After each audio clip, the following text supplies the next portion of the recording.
It's Miss Hagele. Wondering if you'd have time to sit and listen to a story that I'd like to read to you today. The name of it is Corduroy, and the next video we'll do a craft that relates to the story. So if you can tune into both, that would be great. But for now, I'm going to read the story, and it's Corduroy by Don Freeman. So Don Freeman wrote the story, and he also drew all the pictures. He's the illustrator as well. Corduroy is a bear who lived in the toy department of a big store. Day after day, he waited with all the other animals and dolls for somebody to come along and take him home. You see him sitting on the shelf?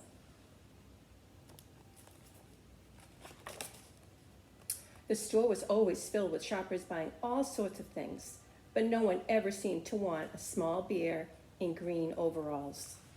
Then one morning, a little girl stopped and looked straight into Corduroy's bright eyes. "Oh, Mommy," she said, "look, there's the very bear I've always wanted." "Not today, dear," her mother sighed. "I've spent too much already. Besides, he doesn't look new.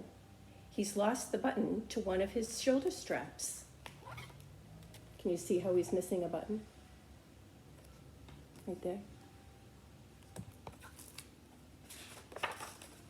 Corduroy watched them sadly as they walked away. "I didn't know I'd lost a button," he said to himself. "Tonight I'll go and see if I can find it." Late that evening, when all the shoppers had gone and the doors were shut and locked, Corduroy climbed carefully down from his shelf and began searching everywhere on the floor for his lost button. Suddenly, he felt the floor moving under him. Quite by accident, he had stepped on an escalator, and up he went. Could this be a mountain, he wondered? I think I've always wanted to climb a mountain. He stepped off the escalator as it reached the next floor, and there, before his eyes, was the most amazing thing. Tables and chairs and lamps and sofas and rows of beds. "This must be a palace," Corduroy gasped. "I've always wanted to live in a palace." He wandered around admiring all the furniture. "This must be a bed," he said. "I've always wanted to sleep in a bed." And up he crawled into a large, thick mattress. All at once, he saw something small and round. "Why, here's my button," he cried. And he tried to pick it up, but like all the other buttons on the mattress, it was tied down tight. He yanked and he pulled with both paws until, pop, off came the button, and off the mattress Corduroy toppled. Bang, right into a floor lamp, and over it fell with a crash. Corduroy didn't know it, but there was someone else awake in the store. The night watchman was going his rounds on the floor above. When he heard the crash, he came dashing down the escalator. "Now, who in the world did that?" he exclaimed. "Somebody must be hiding around here."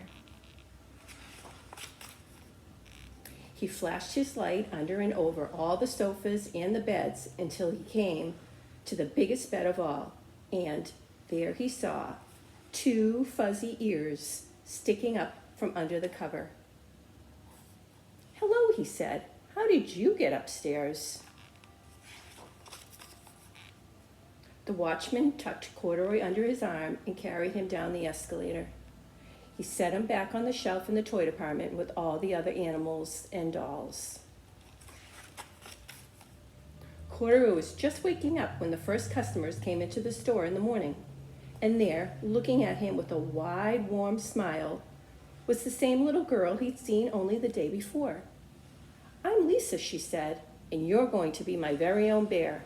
Last night, I counted what I have saved in my piggy bank, and my mother said I could bring you home." "Shall I put him in a box for you?" the saleslady asked.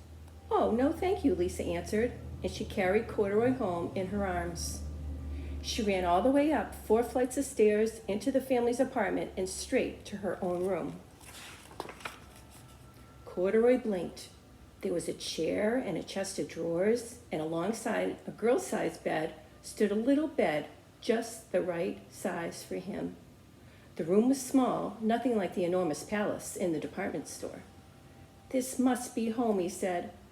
"I know I've always wanted a home."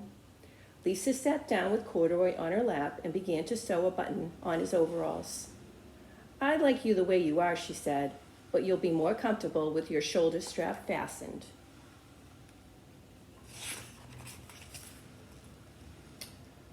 "You must be a friend," said Corduroy.